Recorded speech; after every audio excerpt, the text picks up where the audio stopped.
Today on the 50-pound brain, we're going to get into the steering on the old Triumph because it's sloppy.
So it looks like this box has been in, somebody's been in this box before. We've got this pin. And the thing about these steering boxes is you can't just put grease in them, because the grease will get forced away from the contact surfaces and it just hangs out somewhere else and doesn't do anything. You have to have, oh man, let's see if you can see that, the scoring right there.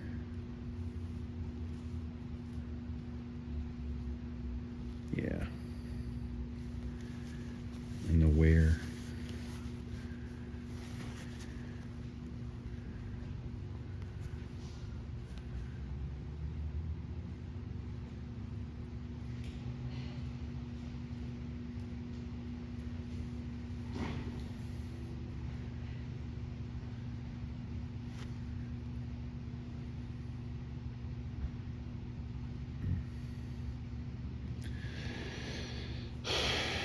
We're probably gonna need to get a new one of these shafts.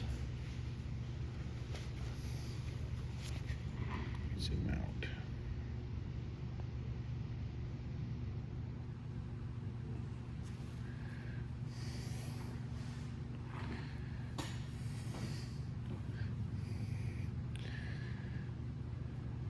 Yeah, oh man, this thing is severely worn. And it's because they call for like this slurry grease oil mix to go into this box.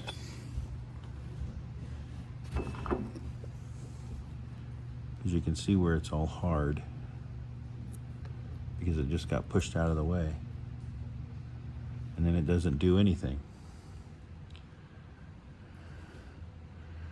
All right, let's go ahead and pull this end cap off, and we're going to see what's going on.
can see in there how the grease just forms.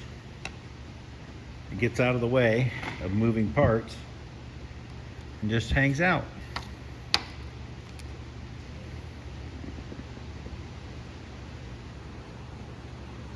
And then it's not doing anybody any good. We got rust down in the column. Let's see if I can get a better shot of that. Look at all that mess down in there.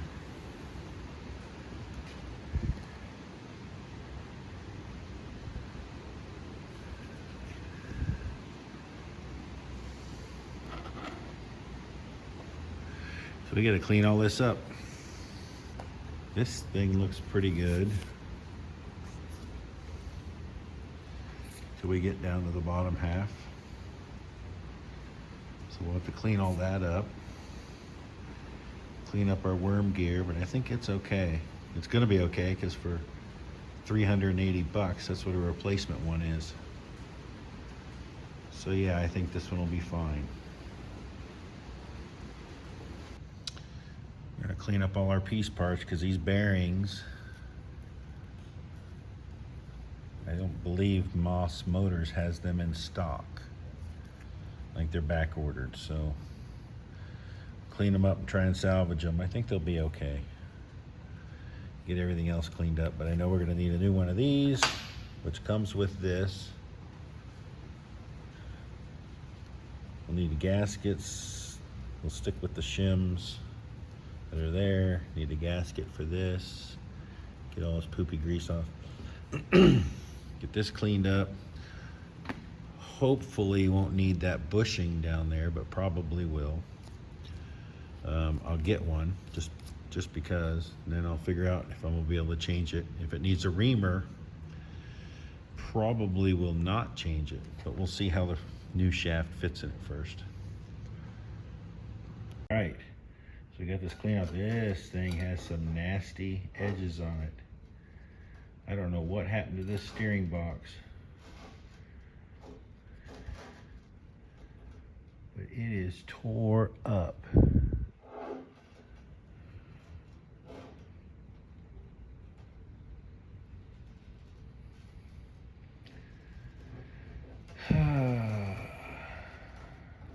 So we'll have to see. I don't even know how this gear goes on here yet. It looks like a pin. It's pinned right there.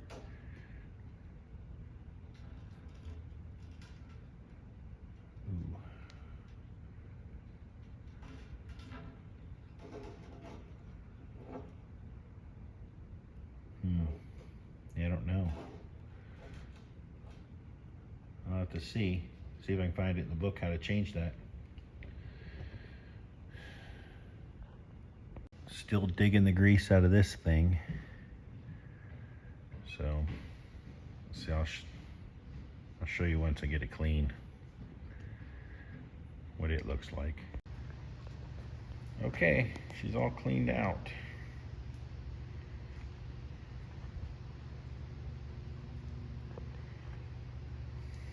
The bushing down there in the bottom,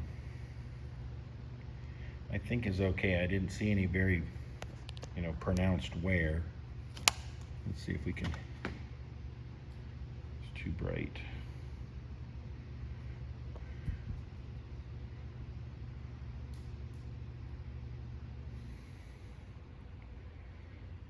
If it is worn, it's worn evenly, more evenly than the shaft itself was. So, let's go price some parts. Okay, so as I'm editing this video, let me bring you up to date. So that pin that you saw that I said I needed to get a new one of, that comes with the rocker shaft, after my doing a little research on changing the worm gear and steering box stuff, that pin is supposed to be press in. So that shaft is totally smoked.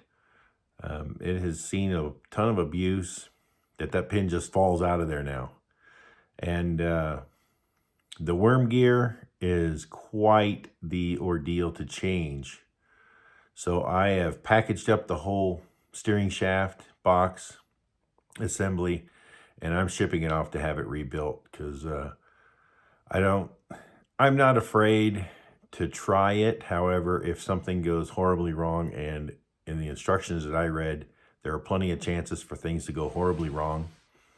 I don't have a replacement. That's a 1957 steering shaft, and so I'm not going to gamble with changing that worm gear. So I'm sending the whole box off to be professionally rebuilt. It's not really what I wanted to do, but it's the most sensible thing to do.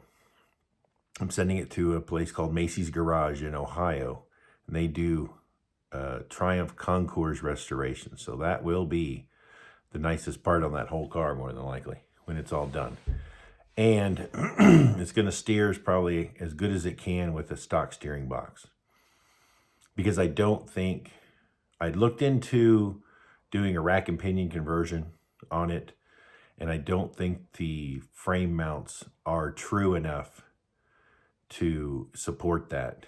In fact, it even said in the rack and pinion instructions for Moss Motors that if your frame mounts are any kind of tweaked or not aligned in any way, you cannot do that modification. And I believe it's because the rack mounts to the existing steering box and idler arm mounts, and if they're not perfectly aligned, the rack will bind, and you won't have good steering. So we're going to stick with this, and it'll be fun because it'll drive like a 1957 vehicle. It's part of the, I don't know, nostalgia or whatever. So it'll be fine. And this route will be cheaper than the rack and pinion conversion anyway. So we'll ship that off tomorrow and get it back, and right after Thanksgiving, I think, is when we're going to get it back, and then and it'll be beautiful. And so I'll take a video of it and post it. But yeah, it's going to be great. I saw other work of theirs on their website, maceysgarage.com, and yeah, they do great work. So, all right, that's it. Good night.